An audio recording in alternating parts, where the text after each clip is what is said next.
శ్రీమాత్రే నమః. ఐం వాక్శక్తి, మూలశక్తి, విద్యాశక్తి, సరస్వతి.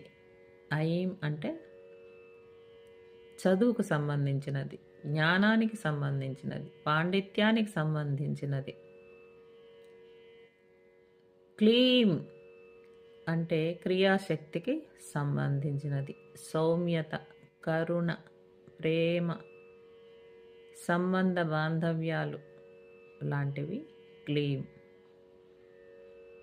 సౌహ్ అంటే ఆ పని సఫలీకృతం కావడం, ఎటువంటి ఆటంకాలు లేకుండా ఉండడం కోసం, అన్నీ అధిగమించడం కోసం ఒక తాళపు చెవి లాంటిది సౌ.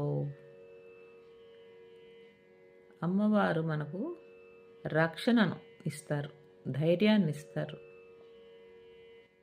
ఈ సౌ అనేది మనం బీజాక్షరాన్ని పలకడం వలన.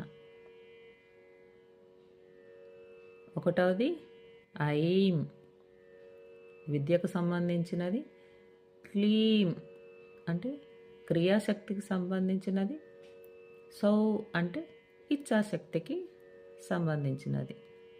స్వస్తి.